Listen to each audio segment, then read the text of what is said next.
Hi friends. As some of you will know, while the September Nintendo Direct was happening, I was in the middle of a pretty long trip to Paris to cover various media events, including an awesome 2-day Pokémon Legends ZA event. I'm still working on editing all of that and wading through the footage. It's going to be a proper video vlog and lots of pretty elaborate stuff. Plus, I want to censor out the faces of any kids that I accidentally got in the background of the footage, etc. So it's going to take a while longer, but trust me, it is so cool. And also, I have some really awesome exclusive Pokemon stuff to give away. So if you aren't already subscribed, you darn well should be. And if you are, thank you. That's awesome. You rock. Have a cookie. In order to redeem said cookie, drop a like and comment on the video saying that you are hungry or something. I don't know, you feed the algorithm and I'll feed you. But yeah, as some of you will also know, Donkey Kong Bananza is my absolute favorite game on the Switch 2. I love it pretty much unconditionally. I gave it a 10 out of 10, the first in my career, and I've been writing and talking about games on and off semi-professionally since the 90s. There might still be recency bias, but it's honestly a strong contender for my favorite game of all time on any system. That's how much I truly adore it. Just yesterday, I bought a huge official ex-bus shelter billboard poster of it on eBay for my YouTube studio that I'm building, only to find out that seemingly nowhere online sells frames large enough for it, so I'm going to have to custom order one, which is probably going to cost a fortune. Or maybe I'll work out how to make one myself with some wood and plexiglass. I'm also watching several large store displays and standees on eBay as well. I don't need them, but I do.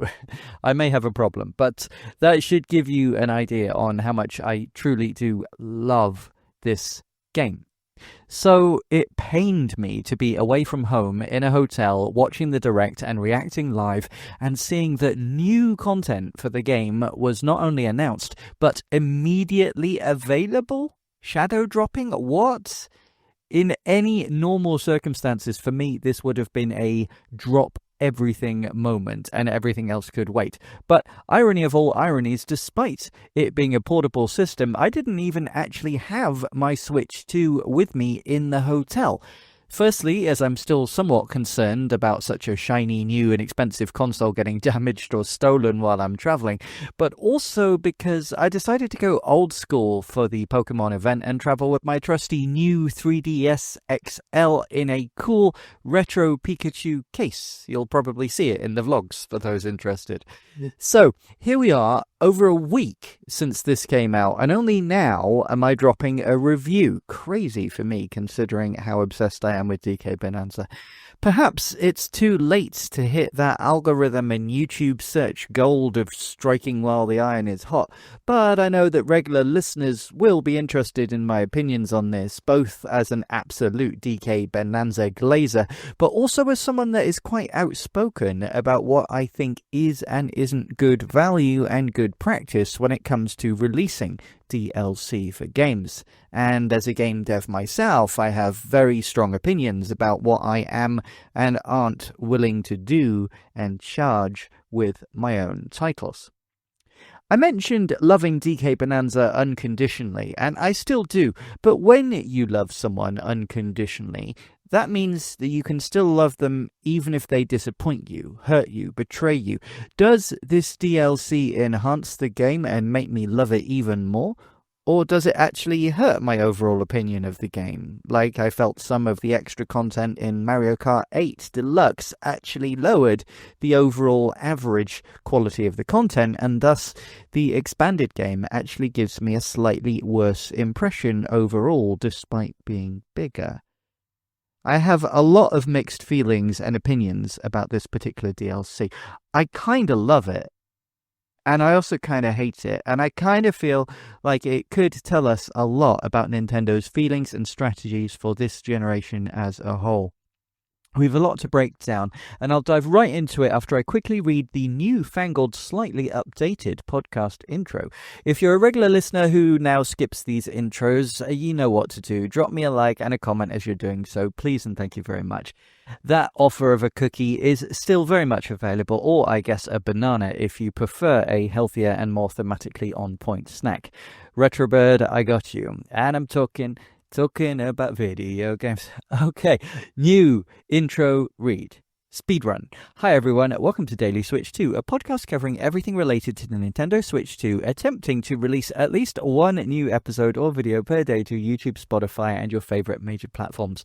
My name is Sam, and I've been a gamer since the 1980s. I've worked in the entertainment industry since I was a teenager, including as a games journalist, producer of gaming documentaries and shows, and I'm even programming multiple indie video games, including 4 of which will be released on the Switch and hopefully the Switch 2, with the first one being announced in this October, so be sure to subscribe and follow the show for the world exclusive news on those as they drop, along with some other exciting Nintendo related projects. Ooh, cryptic update to the intro read there. However, I'm a gamer and Nintendo fan at heart, and this podcast is primarily a passion project for me to talk about the stuff that interests and excites me about this new system. It is not funded by Nintendo or any other entity except my own indie games company, of course, and any sponsors or even review copies will be very clearly stated so that I can remain completely unofficial and unbiased and give my full, frank, honest opinions. In general, I fund this entirely myself. I actually buy the hardware and games that I talk about so I can give a real objective opinion on if they are worth your cash or not. This means it's obviously an expensive hobby to run this show, so if you do want to support what I'm doing, you can now leave a super thanks or buy me a coffee, but there is no obligation to do so. In this economy and with game prices for what they are, I just really appreciate a like, subscribing, and I try my darndest to read, like, and respond to every comment that you guys leave. We're building a nice community here, and I absolutely notice returning viewers, so I'm so grateful for the continued support. And speaking of communities, I'm in the process of revamping the Patreon and building a YouTube membership option too. But please be reassured that I don't believe in paywalls and I will never hide content behind them. And on Patreon, I do offer a completely free tier. Everyone is welcome. There is never any pressure to donate. And I just want to build a fun community where you can talk to me and leave suggestions, get the latest news on my games. And once it gets big enough, I've got some really cool stuff planned. I do free monthly giveaways of official Nintendo prizes, toys, trinkets, Pokemon cards, posters, even the occasional Switch game. First one of those will be in a forthcoming 1,000 subscriber special. There is never any paywall, never any cost to enter. It's always free. So be sure to visit linktree/dailyswitch2 to join the free members area. And for all ways to listen, watch and support the show, check out that description, pinned comment, or here's that link again. It's super easy. Linktree/dailyswitch2. That's linktr.ee/dailyswitch2. Thank you so much. And back to the episode. So, Donkey Kong Bananza DLC. Announced during the recent Nintendo Direct, I think it makes sense to first include a clip of my live reaction here.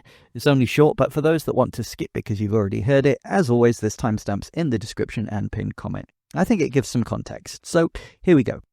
And yet another amiibo of Samus, like we don't have enough already, but the amiibo of the bike, that's pretty cool. That is pretty cool. Is this Donkey Kong? Donkey Kong? This is where you're from, DK? This island is beautiful. We have DLC. DLC is smashing its way already. Into Donkey Kong Bananza. Okay. This new Tell edition me lets more. you barrel around DK Island, the home of some familiar faces. Yes, I love it. I love everything about this. And if you finish the main game story, Yes, I have. offer you a position in the ranks of the Void Company. Okay, what does that mean? Your mission? Collect as much shiny green ore as you can in Emerald Rush. Right. Emerald quota within the time limit to clear each round.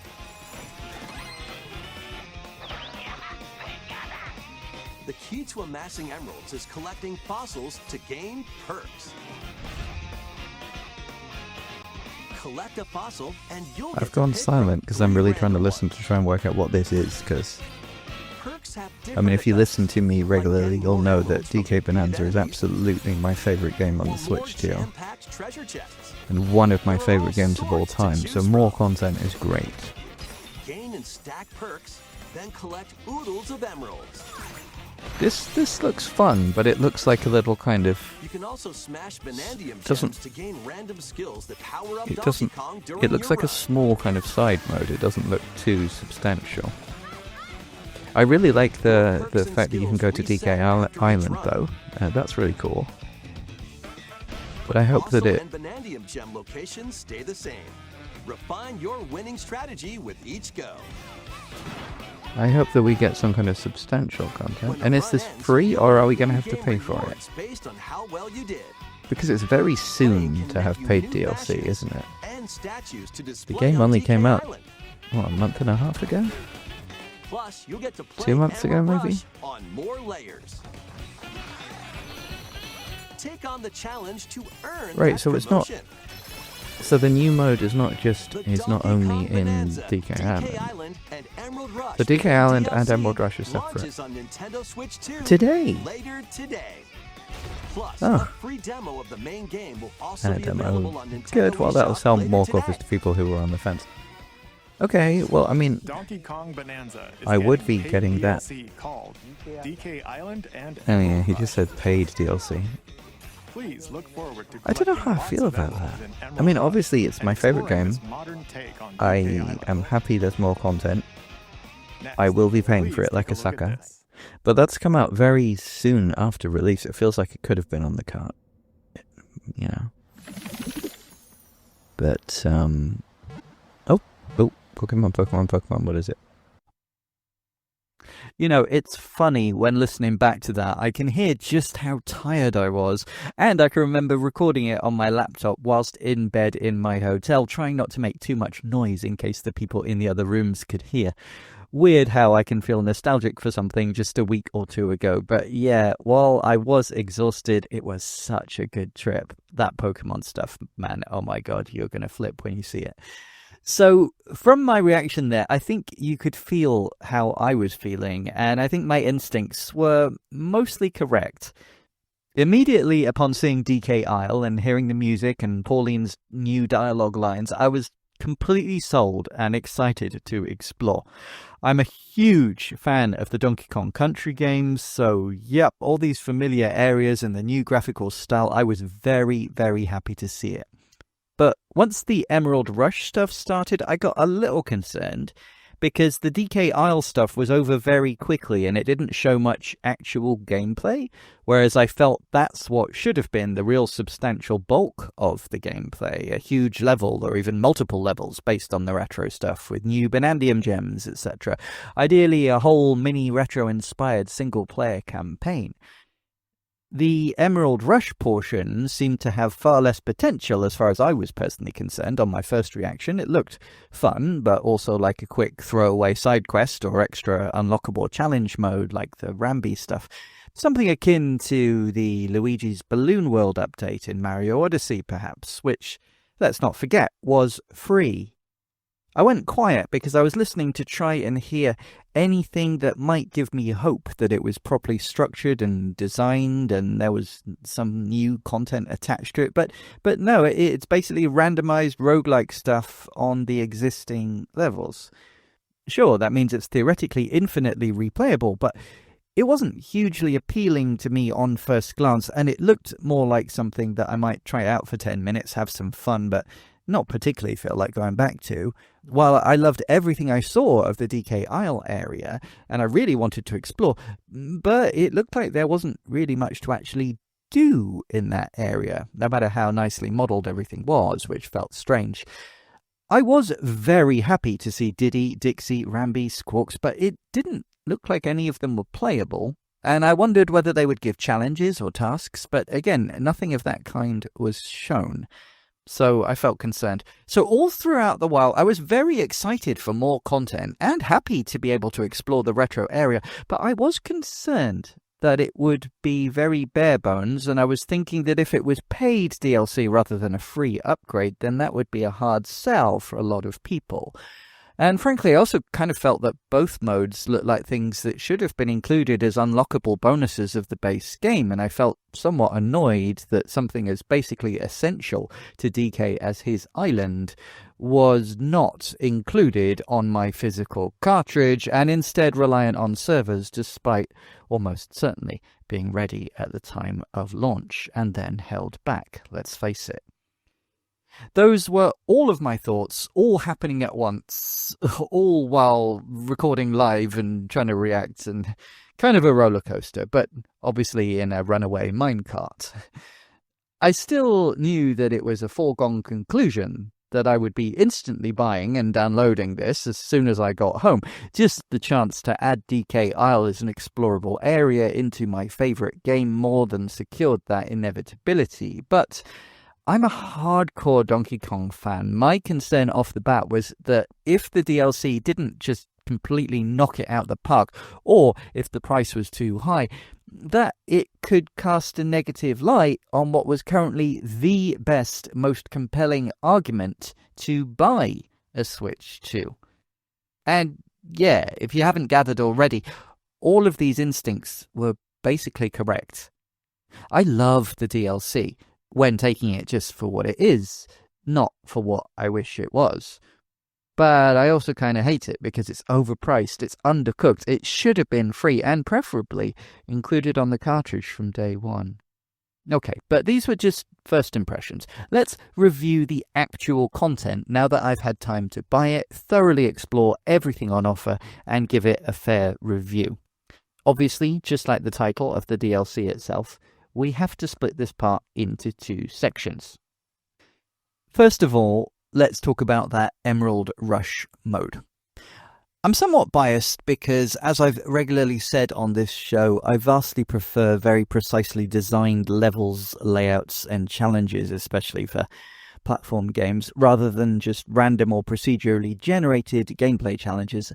I'm not a big roguelite guy in the slightest, I'm afraid, but I know that's a me thing. Many people adore this type of gameplay, and it's not that I never enjoy these types of games. If the art style or setting or gameplay mechanics appeal to me enough, then I can get past the non-human touch that bothers me.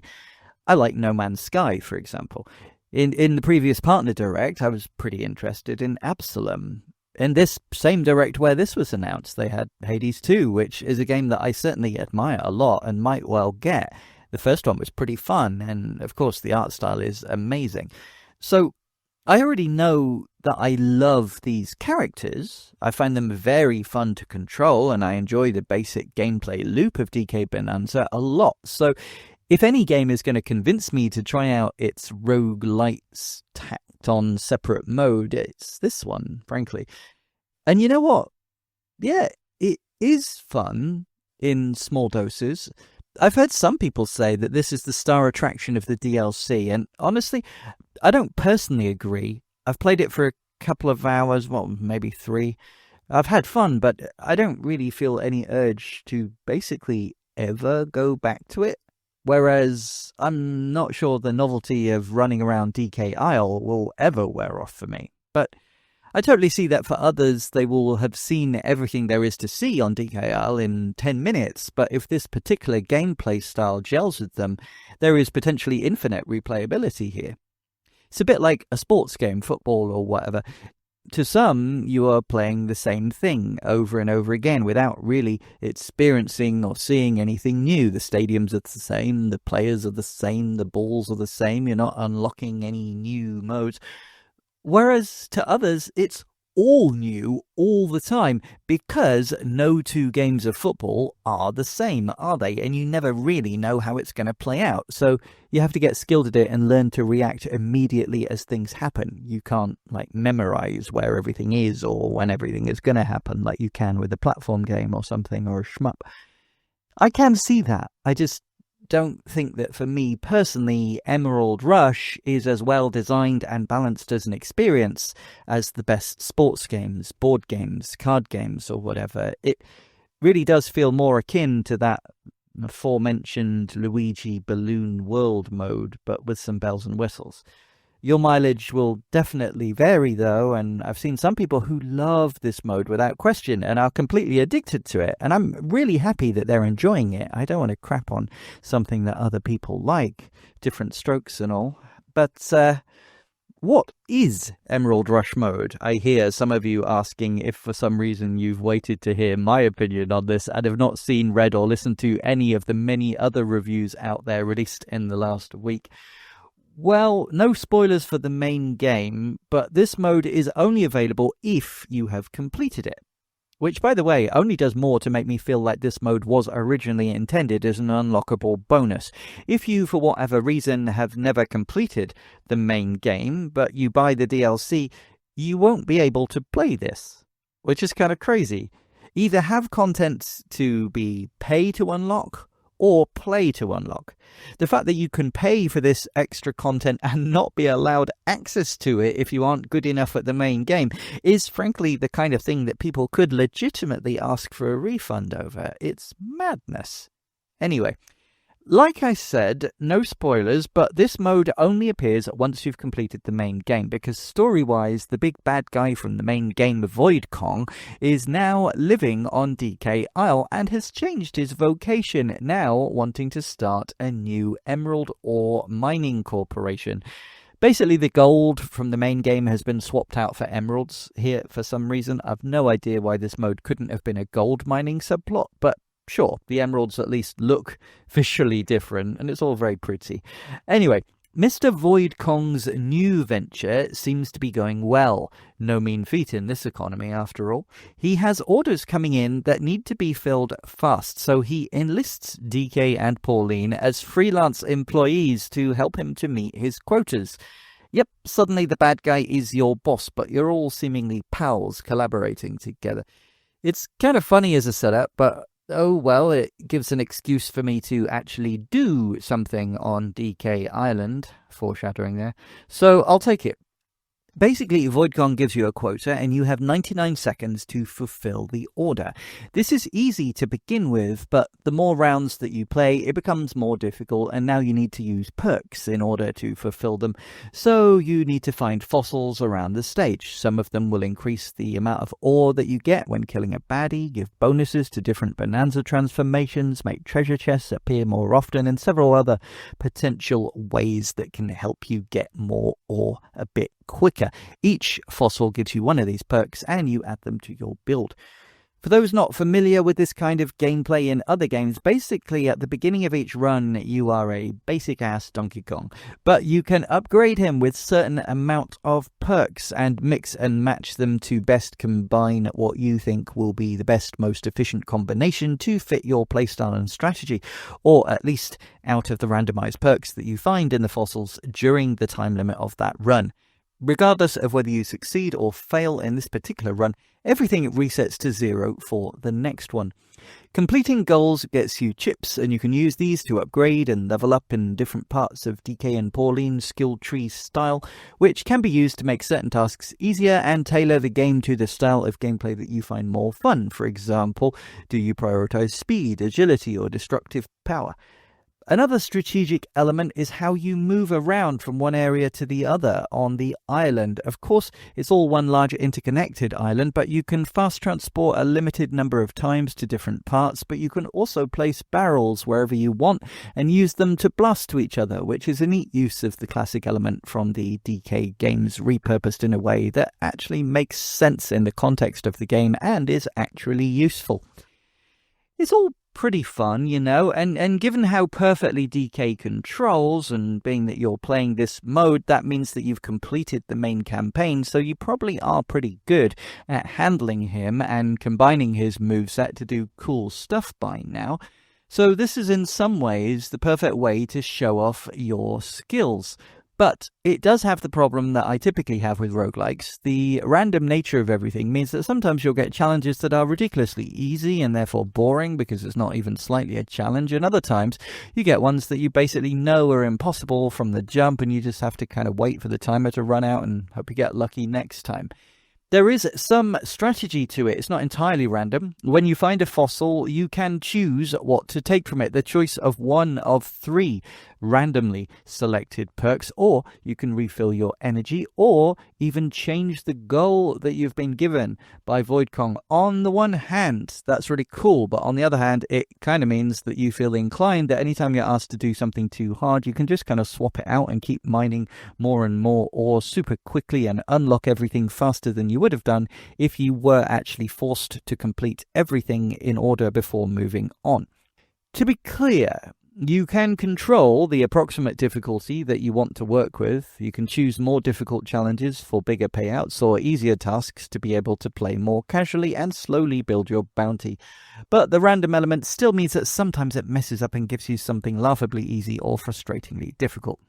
While I mentioned that each round is 99 seconds, as the difficulty levels progress up, you often have to do multiple rounds per run. So once it actually becomes challenging, it could be 10 minutes or more of actual playtime. And honestly, while that might not sound long, it actually really can feel both dragged out and also tiring, because it's quite repetitive, but you also are having to concentrate super hard and be under constant time pressure. Eventually, you do level up your characters and work out the best perk combining strategies so that everything becomes easy, just time-consuming.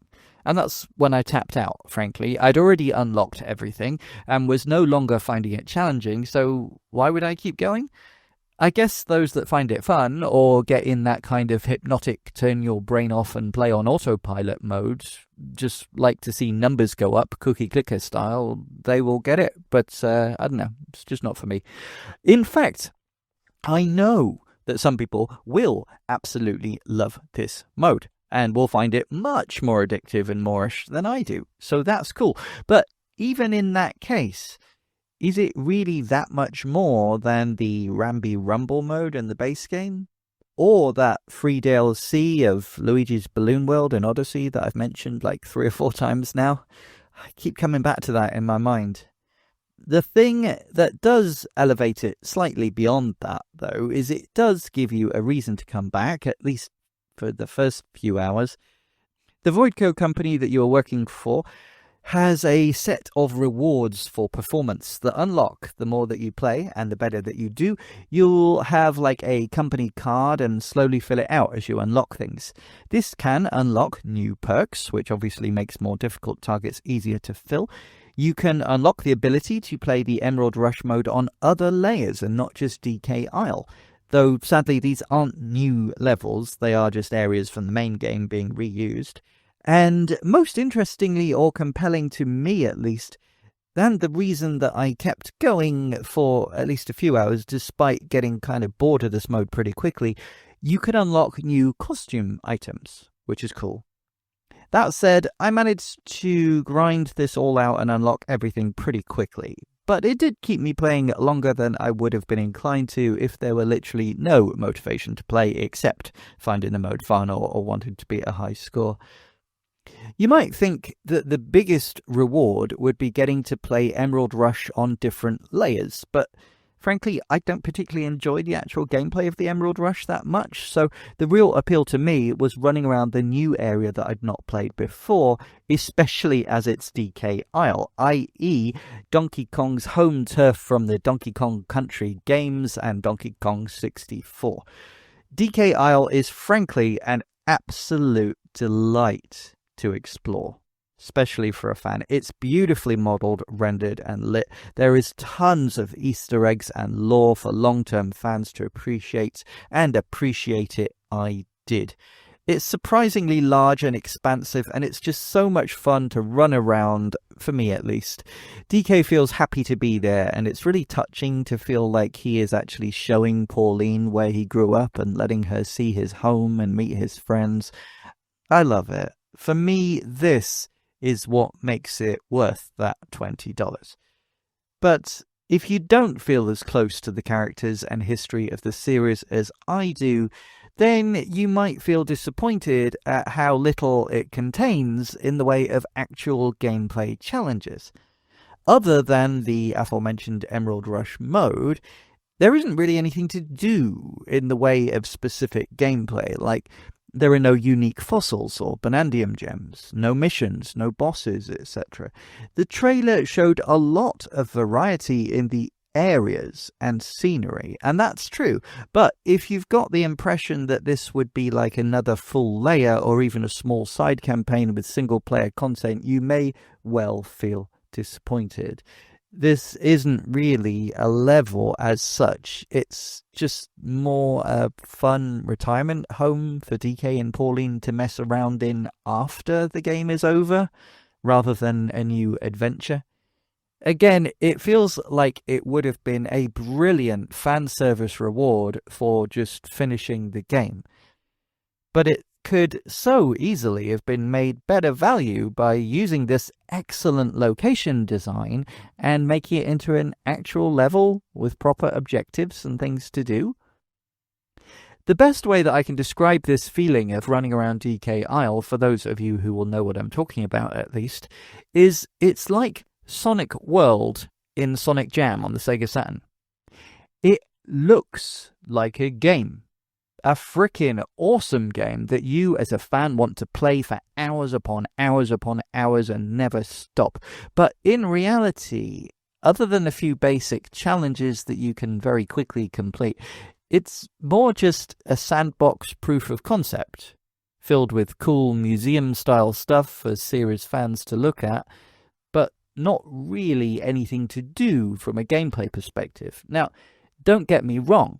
As a massive, massive fan, Sonic World is cool enough that I still regularly get the urge to boot it up and run around in it for half an hour or so every now and again, even nearly 30 years since it came out. I've never gotten bored of just that experience of running Sonic around that area, even if there's nothing to do. But whenever I do find my mind wandering and getting excited about the prospect of, what if this was a full game? Can you imagine how cool a real game made like this could have been? It's a perfect example because I can imagine that it will be exactly the same with DK Isle. Many years from now, I will want to come back to this, just to run around, look at the sights, enjoy the feeling of just letting DK and Pauline explore such a cool-looking area. But it is hollow. There's nothing really to actually do. It's kind of like those VR experiences that are fun to look at and live in for a few minutes, but they aren't really games, are they? They're just kind of brief experiences. But once again, I do want to restate just how freaking cool this area is just to run around, if you're a big fan like me. I don't want to give spoilers of Easter eggs and minor puzzles and things, but as you will have seen from the images and trailers, of course DK's house is here, and Candy is confirmed as canon, or should that be cannons? Sorry. Because there is a poster of her on his wall. The mountain shaped like his head is present and correct and looks awesome. There's a minecart to ride, a new rendition of Grant Kirkhope's Island theme plays. Squawks is there running the statue hut, which is neat, as you can buy statues for 100 coins and decorate the island. Unfortunately, nowhere near as fleshed out as that might sound when I'm describing it, but it is kind of cool nonetheless while it lasts.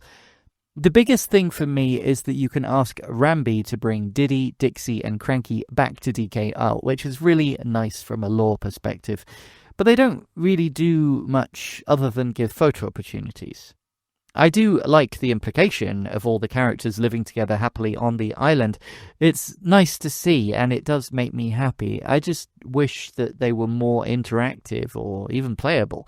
Spoilers for a 30-year-old game now, but it's a bit like at the end of Super Mario 64. If you get all the stars, it's really, really nice to see Yoshi, but he just kind of stood there.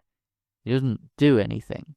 And you really feel like you should be able to ride him or control him, let him run around and explore or something. You feel simultaneously really happy and excited to see him and have unlocked him, but disappointed that seeing him is basically all you can do. It feels like a missed opportunity and could have been cooler. Even if you are new to DK fandom and you don't really have any context for DK Isle, the Easter eggs or the Kong characters, Being that you've completed the game before playing this, you've probably grown pretty fond of young Pauline, her being absolutely adorable and one of the highlights of the main game, for me at least. Well, there's some little lore stuff for her too. Her songs during the Bananza transformations are very slightly different during the Emerald Rush, and of course you get small but cute cutscene dialogue content of her and DK interacting as he shows her his home. If you are a new fan, then Pauline essentially becomes the stand-in for you as the audience, and he proudly shows it to you.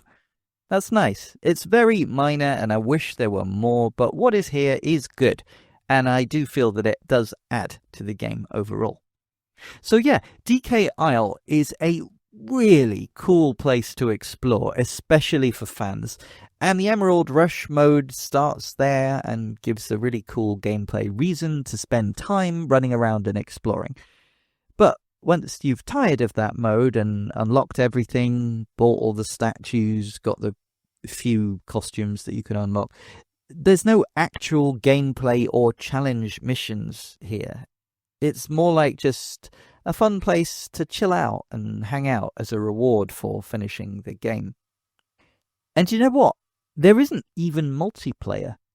If the Emerald Rush mode had a split-screen multiplayer component where you were competing with either online or locally with another player as to who could meet the quota in the fastest time or who could get the most ore in the time limit, then I think it would all feel a lot more substantial and worth the asking price. Even for those like me that are mostly single-player campaign-style gamers, it just feels that when you are only competing against the clock, but your objective and how hard it will be to complete is randomized, there isn't really much incentive to come back. Whereas if you had another opponent given the same set of random factors, at least that makes it seem more actually competitive. It's a bit like the difference between practicing ball skills by yourself versus playing football or basketball or whatever. Considering that both cost $20, you get a ton more replay value from Drag X Drive, and that was a game that I complained felt like it had no content. Eesh. Do people even remember Drag X Drive exists? For those that haven't watched or listened to my review of that one, I would highly recommend giving it a go. I'm one of the few people that actually loves that game, frankly, but it is still extremely frustrating how bare bones and basically unfinished it feels. As a game dev myself, I broke down exactly how it could be fixed pretty easily, quickly and cheaply, and turned into a really good and marketable and saleable and profitable game. It just felt like it was released before it was actually finished, and therefore a really cool concept with great base fundamentals that had clearly a lot of hard work and passion put into making it, but seemed to have been suddenly stopped midway through development and just released before the final polish could be put on. So yeah, it's kind of the same thing here. What could be done to fix this DLC and take the excellent work that has already been done and turn it into something more fun and easier to recommend? Well, firstly, of course, add in that multiplayer mode. If you don't want to do servers, make it local split screen only. If the nice graphics mixed with voxel style destruction is too intensive for the Switch 2 to render in 2 windows at once, just make it so you need 2 players with 2 switches, but this needs some kind of multiplayer. And the coding already mostly exists, just copy pasta the single player challenges, but double up the variables and keep tabs on who's collected what. It's not hard. Take the excellent work on the minecart sections also and make that a separate mode with races or challenges on different tracks. You already have the physics and control code, the models and the track sections. Just combine them all in different ways to make different layouts. That would be super cool. Have Diddy, Dixie and Cranky each give you missions and challenges. Nothing new to program, just the same kind of stuff from the base game, but just give them more to do than pose for photos. A few random jokes and dialogue trees. Next up, add in some Banandium gems and fossils. Obviously, preferably at a number that will round up the ones that you've already collected in the base games to nice round even number. Just makes it seem like a proper fleshed out level like in the main game, make some of them really challenging, especially as this is only for people that have already completed the base game. Finally, to make it more like a proper level, a boss would be nice. If you don't want to spend money and resources developing and programming and modeling anything new, I don't know, how about a boss rush mode? Reusing the ones from the main game in a specific part of the island, like a big sports ring or something. Have different stages of it that get progressively harder and harder. Just something challenging, but reusing assets that you already have. If you really want to go all out and make the fans happy, it would be amazing if you could control Diddy and Dixie, even if just for running around the island and not the main game. Rambi, Squawks, and Cranky would be great too, but Diddy and Dixie are the no-brainers, being that fans are already used to playing as them in older games that they're nostalgic for. Heck, many people think that the best DK game ever is Donkey Kong Country 2, where you literally only controlled Diddy and Dixie and not Donkey. But if programming that and modeling all the animations, etc. is too much work, okay, simply just allow Diddy and Dixie to replace Pauline riding on DK's back. It would make fans really happy and require almost no work at all. Given that the scale and size of them, you could probably even use the same bone animations, or at least adapt them very quickly and easily. I think with all of that added, this would feel a lot more like it's actually worth the $20, and none of it is hard or expensive to add. Now, will Nintendo randomly update this DLC to add any of that in the future? They certainly could. It's all obvious suggestions. I'm not reinventing the wheel here. I'm just thinking of ways to reuse assets and code they've already got. But I'm sure that literally everything that I just said already occurred to pretty much everyone on the dev team. But for whatever reason, Nintendo higher-ups were like, we'll do it live and force the release now before any of it could be added. But to be fair to Nintendo, we have literally just seen a pretty massive free update to Mario Kart World that fixes many of the fans' biggest issues with it, my own included, to the point that I am considering re-reviewing the game and having a much more positive outlook than I've been having about it recently. It seems a common refrain for my reviews of Switch 2 games and hardware, far more so than with previous generations. But when trying to fairly cover something, it is important to review what the product actually is, rather than comparing it to what you imagined it to be or wanted it to be. But as a dev myself, I think that part of what I can bring to the table is a fairly good look at what I would have personally done differently or better. I could also talk for hours waxing lyrical about what I would have done differently, what I, both as a fan and a dev myself, would have added. Perhaps some of that will eventually come, perhaps not. I'm still baffled that we never got any kind of proper substantial DLC for Mario Odyssey. They could have easily charged decent money for another set of levels. Seemed like a no-brainer. I felt the same about DK Bananza, and I felt pretty sure that eventually we would get DLC. But it would probably be a long time coming, but pretty darn substantial when it drops. But Nintendo never does what people expect them to do, or even what seems the most logical way for them to make the fans happy and sell a buttload more games. It's often frustrating being a Nintendo fan, but it's excellent games like DK Bananza that keep us hooked, despite all the weirdness. But right now, as it stands, even ignoring what I wanted this DLC to be and instead just taking it at face value, a reviewer shouldn't review a product for what it could be in the future with updates after feedback.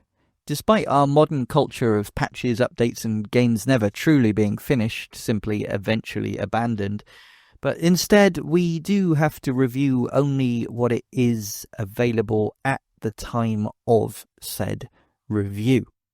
And the time of this review is a weird one. It's surprising that we got this DLC so early. As I said, Nintendo are nothing if not unpredictable. On the Switch 1, it typically took a very long time to get DLC for first-party titles. well over a year in most cases. I'm thinking Happy Home Paradise for Animal Crossing, Splatoon's Octo expansion and side orders, the booster pass for Mario Kart 8, the special episode levels for Captain Toad. I love Treasure Tracker, by the way, one of my favourite ever games, and the same developer as DK Bananza and Mario Odyssey. Odyssey itself eventually got that aforementioned Luigi's Balloon World. Is that like the 5th time I've said it now? And also a VR demo mode for the Labo kit. Breath of the Wild had a Labo VR mode too. I wonder if these will be made compatible with the Virtual Boy accessories that they're making. It's essentially exactly the same kit, just in a fancier shell. Side-by-side SBS 3D with asymmetric and biconvex lenses, so there's no reason that it can't be added back in for those playing on the Switch too. Could be interesting for them to revisit it. Anyway, all of these DLC packs came long after the games had launched, when the hype had basically completely subsided for the games. People had moved on to other pastures, and they gave us reason to come back. But here we are with paid DLC for Bananza only around 2 months after it was released, and less than 6 months into the life of the console itself, at a time when Bananza is arguably the exclusive flagship game and the main reason to pick one up this early in the console's lifespan. A console and game which are already pretty darn expensive. And many newcomers now just picking up the system and game are going to instantly be hit with the option to pay even more to expand the game the second that they turn it on after unpacking. That is a pretty rough look, as this early on it just makes it seem like you've bought an incomplete game. It's not day one DLC, but I mean it might as well be for most people who will statistically play this game. Most of the Switch 2's eventual customer base haven't taken the plunge yet. And other than whatever pack-in game they might get, probably Mario Kart, or after mid-October, likely Pokémon Legends ZA, another game that got an announcement for DLC coming pretty soon after launch, announced in the same direct as this one, so both are being somewhat lumped together for their consternation. But let's consider that for a minute. On the one hand, the DK Bananza DLC seems preferable to the Pokemon one. It's $20, whereas the Pokemon one is $30, and it's being announced after the launch, not before it. But looking a bit deeper, it might be that the Pokemon DLC will actually turn out to be the better buy. While the teaser trailer during the Direct made it appear like it was just a new Mega Evolution for Raichu and a new costume for your trainer with X and Y variations of both, which would frankly be scandalous at $30. In fact, looking further into it, it does seem that the DLC will be much larger and have much more gameplay and campaign content, as well as more Pokemon and other stuff hinted at, and we will be getting a drip feed of information between now and the launch. The Pokemon trailer in the Direct was cool and stylish, but from a content perspective, it looked underwhelming and left many people with a negative impression because it looked like the DLC would be bare bones. If anything, the trailer for this DK Bananza DLC had the exact opposite problem. It looked far more interesting and substantial than it actually is. Quick TLDR review, I suppose. Were I asked to give one by a friend down the pub, it would be... What's included here is cool, especially for the big long-term fans like me, but it feels very disappointingly empty and underdeveloped given the potential of the concept, and I absolutely feel like it should have been included on the cartridge from day one, probably as free unlockable bonuses after you complete the game. That would have been perfect. In fact, as a game dev myself, it absolutely feels like this was exactly the plan, until Nintendo somehow decided that they could make a bit more money by charging extra for it. I don't know that to be the case, of course, but it definitely feels exactly like it from a design perspective. If the content of this DLC was always intended to be standalone and sold separately, then the obvious things that I mentioned that are missing 100% would have been thought of, planned, and then scrapped last minute with Nintendo deciding to release a blatantly unfinished product to hit a specific release date and fill out the forthcoming spaces on the calendar, like seems to have happened with Jamboree TV and Drag X Drive, neither of which contained the most basic of stuff that anyone hearing about their existence would just assume must be there because they wouldn't be a real product without them. It's these kind of omissions that lose player trust. But that doesn't seem likely to be the case when you take the overall quality of DK Bananza. It's one of the most overly designed and overly polished games that I've ever played. On the other hand, if DK Isle was originally meant to just be the reward for completing the game, purposefully devoid of actual gameplay challenge as it is essentially DK and Pauline's retirement home after they've saved the day and there's no more peril, and the Emerald Rush mode is just another unlockable bonus mode like the Rambi one, again, story-wise, it only makes sense after the main campaign is over, so again, it seems like a completion reward. Then, this goes from a seemingly unfinished and unfleshed-out new campaign to instead just two fun, fan-pleasing, unlockable little bonuses that were always just intended to be on the cart from day one and were in the design documents all along. In fact, in the follow-up to my review, after I eventually completed the game, one of my few complaints about DK Bananza is that there's barely any reward for completing the game, let alone 100%ing it, and I hoped for more interaction with the other characters like Diddy, Dixie, etc. If DK Isle unlocked as a free explorable bonus with the Kongs after you complete it, I would have been so hyped, and it would have made me feel even more positive about the game than I already did. And the Emerald Rush mode, with its roguelike elements, in theory gives ultimate infinite replayability for those that want to keep coming back again and again after they have done literally everything else that there is to do. Would have been perfect for a bonus for 100% completion, as it gives another thing for the kind of person who will want to come back and perfect your speedruns, etc. In my original coverage, I gave the game a 10 out of 10, whilst stating that it wasn't quite perfect, but close enough that I felt a 10 was justified. Again, the first 10 that I have actually ever given in my multi-decade-long reviewing career. I also stated that considering how polished, well-designed and basically perfect DK Bananza felt, especially when compared to Mario Kart World, I was shocked that Nintendo felt like it was a $70 game when compared to Mario Kart's $80 after the justification that they'd given for that. Sadly, I think that what we have here is a case of, I was right, I just didn't realize it at the time. Nintendo did consider DK Bananza a better, bigger, more polished game than Mario Kart. They wanted to charge more for it, but didn't feel that the public would like it very much. If they truly felt that Mario Kart was worth $80, then in their minds, DK Bananza was a $90 game. And sadly, that is, in reality, what we have here. Sure, you can argue that this DLC is relatively small, inconsequential, not worth $20, and people can be happy with their $70 purchase and simply skip over this. Yeah, kind of. But it's very clear to me that the content of this game was always intended to be a part of the base game. Playing it, every little thing about it says this is your completion reward.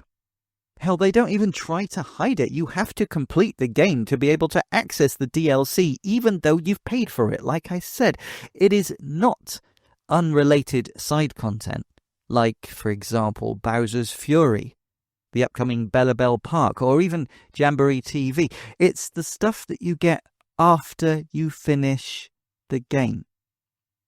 And if it was free completion bonuses that were just super nice surprises to unlock, we would all be glazing it to hell, talking about how amazing it is and how cool the devs are for making it as a thank you to the fans.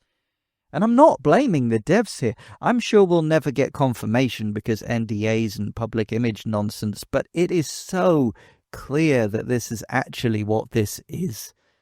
But some higher-ups at Nintendo felt that $70 was too cheap for such an awesome game and wanted to bleed more money out of the fans. Basically, if you want the full game, the full experience, the one the devs slaved over for years and clearly put an unfeasible amount of love, care, passion and attention into every minute detail into making the best possible game that they could. If you want that full experience of DK Bananza, the director's cut of the game, if you will, then basically you need this. Sure, you don't need it from a value or gameplay perspective. No. If we didn't know that it existed, Bananza feels basically perfect without it. But if you are a real fan and you fall in love with it as much as I did and admire it as truly one of the greatest games ever made for any format in any decade, now that you know that it exists, the game will suddenly feel incomplete without it, to many people. I am annoyed that it costs $20. Angry, perhaps. Logically, it doesn't feel like $20 worth of value. But does DK Bananza feel like a $90 game with it included? Yes, it does. I hate it. I was much happier singing its praises of being good value at $70. And now there is a big but in capital letters. They've basically made Bananza a $90 game by stealth. And I hate that. Does it make me like Bananza any less? No. It's still my favourite game on the Switch too. Still arguably the reason to buy the console in the first place. And is still contender for my favourite game of all time. Despite this somewhat cynical move from Nintendo. It's not the fault of the devs who have made what is close to a flawless experience, clearly crafted with so much love. It just drips out of every polygon and pixel. So, $90. It's an insane price. But I still think it feels worth it, especially when compared to the prices being charged for deluxe versions of much worse games right now. Yearly sports titles, I'm looking at you. But even if I can get over the combined price tag, do you know what I hate? What I really, really hate? This essential part of the game, the part that was always meant to be included but then sliced off to eke a few dollars out from unsuspecting punters, but absolutely 100% needs to be there for the game to be the true finished vision of the uber-talented developers. It's not on the cartridge. How many times have we talked on this channel about game keycards, code in a box, day one patches, all the things that essentially are ruining games preservation and making everything ethereal and reliant on servers that will inevitably disappear as soon as Nintendo feels like they are no longer providing shareholder value on the maintenance costs. My trusty cartridge does not hold the complete game as wished by the developers. I used to think that it did. And now, the only way for me to own a physical copy of the complete experience will be to one day download a pirated ROM image of something that I paid real money for and play it on an emulator or jailbroken hardware. More and more these days, I look at the NES, SNES, Game Boy N64 and more cartridges that I collect, and I just realize that that world no longer exists. But as a games dev myself, I can try to keep it going, in my small corner at least. Releasing this tiny slice of content as paid DLC 2 months after release is a good business decision, but it's one that I would personally never, ever take with my own games. It's anti-consumer, it's anti-preservation, it's anti-developer, and it is anti-art. I know Nintendo is a huge corporation, but this is arguably the greatest contribution to games that they've made in the last 5 years, perhaps in the last decade. And in order to make a quick buck, they've desecrated it with little care for what the devs would want, what the fans would want, or what's even going to be best for them as a company in the long term when looking back. It's a stupid, short-sighted, short-term decision. People might call me up on this stance when I absolutely repeatedly glaze Pokemon Legends ZA over the next few weeks in multiple videos when I talk about how great it is and how much I love it. That's another game with overpriced DLC from the jump, right? Well, actually, I think it's different. I feel the game was planned as is, and during development it was always planned that DLC would come further down the line. The day one release game is what the devs planned to be included on the release day, and the Mega Dimension DLC will come around 6 months later as optional side content, including new story and campaign content that is not currently ready yet and is still under active development. That's a very different use case. A game can be designed knowing that DLC or seasons are planned moving forward to keep the game relevant or to monetize the user base later to recoup some costs, but it is up to that DLC to be of a high enough quality and expansive enough to warrant people paying money and coming back to an old game. Sure, from a preservation standpoint, it is a shame that it's not on the cart, but maybe an ultimate or complete version can be released later. And at least we know that the day one version on the cart is essentially everything that was ready on release day and planned to be included all along by the devs. Now, where I might be a bit more hypocritical is with Sonic CrossWorlds and Pac-Man World 2. Those are both games with deluxe versions and a lot of DLC, arguably most of it ready for day one. Should be included on the cart perhaps, but they are choosing to slow drip feed in order to keep people playing. I don't really like that, especially in the case of CrossWorlds, which is taking it to extremes and is priced much, much higher than Repack. But frankly, it's not as surprising from a modern-day Sega, and I criticize them all the time for it. I love them dearly for their IP and their gameplay, but not for their business tactics, which I do constantly call out. And Bandai Namco, I don't know, man. One day they're releasing a code in a box, the next day they're putting out full games on the cart and releasing it at bargain prices. It's all over the place, and I judge them on a game-by-game basis. And where it comes to Pac-Man World's Deluxe Edition, it is very reasonably priced, and it looks super cool, so I'm going to moan a little, but basically accept it. But this is Nintendo, with the flagship system-selling exclusive for their new console, and it's $90 frickin' by stealth without the full game on the cartridge. They should know better. I'm genuinely annoyed and disappointed. So how the hell am I supposed to rate this DLC? Because even if I personally feel that it's not really DLC, it's just something that should have been included on the cart, but DLC is how they're marketing it so that they can make more money, and therefore how I should review it. Should it have been free with a Switch online subscription, just like the Zelda DLCs? Maybe.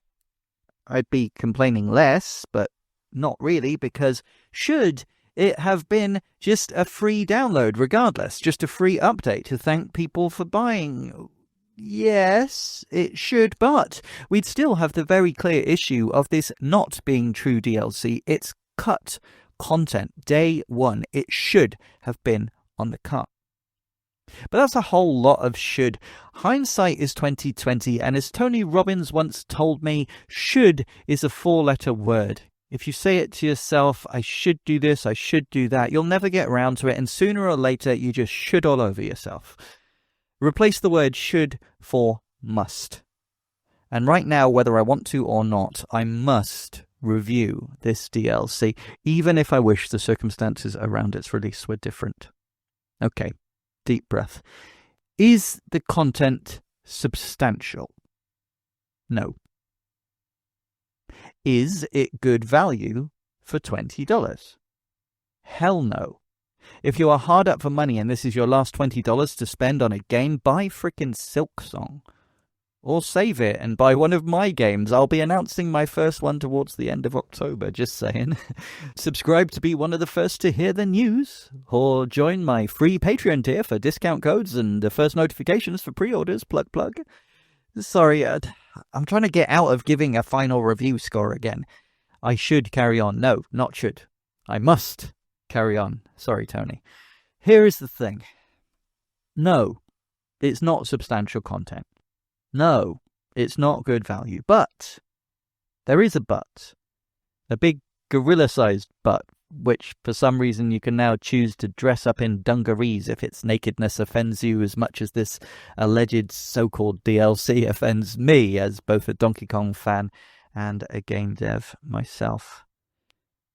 But if you already own DK Bananza, have either completed it or are approaching finishing the story campaign, if you really love it, if you're a big fan of DK and the previous games, if you want to support the devs and experience their full, complete vision as they wanted it, ignoring the price point, ignoring the scummy marketing tactics which are not the fault of the devs themselves, and just download and install it and pretend that it was always part of the game and their way to thank you for playing, yes, I 100% recommend this. In fact, frankly, it feels essential. A score is basically impossible to give. I guess as a standalone, it's like 7 out of 10 if you're either a fan of DK or a fan of single-player roguelikes. It's fine. But the true way to look at this is how it affects my score of DK Bananza as a whole. It was already a 10 out of 10, but on a percentage score, it's probably like a 98%, like a 9.8, 98%. By adding this DLC and pretending that it's the unlocked completion bonus and the sweet prologue for DK, Pauline and their friends that it was clearly always meant to be, it ups that to a 99%. 9.9 out of 10. When combined, I honestly think that this is about as close to perfect as any Nintendo game has ever been. Better than any Zelda, any Mario. I don't say that lightly. You know what? I was on the fence as to whether DK Bananza is literally my favourite game of all time. If it had launched at $70, including this extra content, I don't even think there would have been any question. Sure, as DLC it feels half-baked, but as a completion reward, finishing the game on a high after that crazy end boss, finishing that game and then getting to experience DK showing Pauline around his home, inviting Diddy, Dixie and Cranky to retire happily on the island, hearing Grant Kirkhope's music as I run around seeing this beautiful place from my childhood realized so perfectly in modern 3D for the first time. And heck, a side note where the big bad guy is now your friend and you work together. I'm telling you now, I would have cried. I'm getting emotional just imagining putting myself in that position. It's a perfect end. Literal 40-plus-year-old man tears. Lump in my throat. Right now, just imagining it. At that point, all emotional, I would have easily, without question, crowned it as my #1 favourite game, the perfect end to the perfect game. But now that experience has been cheapened and robbed from me for a measly $20. I've arguably got the same game now. And $20 is the cost of a pizza or a few cups of coffee, and what will my wallet care about $20 in the long run? But it's the optics. It's the principle. I think it just typifies my experience of modern Nintendo. Love the games. Support the creatives. Hate the business practices. Feel conflicted about supporting them. And therein lies the paradox of being a modern Nintendo fan. I hope I've given you enough there to make your own decision. If you want to skip this or if you want to boycott or whatever, I totally understand. For me, I bought it. I'm glad that I did. It makes a game that I love even better without a question. And it's what the devs originally imagined. I am 100% sure of that. I just hope that if we ever get more DLC, it is a whole buttload more substantial than this piddling little thing. Or, maybe I was just happy to get a new official picture of Candy Kong. Just saying. Thank you so much for watching and listening. I know I got a little bit emotional there, a little bit angry, a little bit whatever, but yeah, I hope that it at least vaguely makes sense. Some people are going to hate the fact that I was positive and I told people to buy it. Some people are going to hate the fact that I'm criticizing Nintendo. But I hope that you can see both sides of the fence and you can appreciate me for balancing right down the middle. And if you appreciate how difficult and brave in this modern internet world it is to skillfully balance on the center, on the middle of the fence without falling down to either side, don't forget, as of last episode, we have unlocked Super Thanks. If you feel that way inclined, you can buy me a coffee or just support me by leaving a like, dropping a comment, subscribe if you haven't already. We have so much cool stuff coming up, including all of that super cool exclusive Pokemon stuff, the 1000 subscriber special, the rest of the direct breakdown, talking about the Virtual Boy, talking about all kinds of cool stuff, and I will be giving away so many prizes, including Nintendo toys, including Pokemon cards, including exclusive Pokemon Paris merch, and even some Nintendo Switch games as well. You can find all the links to support, to listen, to like, and to join that free members area, all at linktree/dailyswitch2, linktr.ee/dailyswitch2. Can you tell that this review was kind of cathartic for me, but also I was dreading making it, and now I've kind of slowed down because I feel relieved that I've finished. I just don't know how to neatly end this. Daily Switch 2. Linktree/Daily Switch 2. Thank you. I'm Maddie.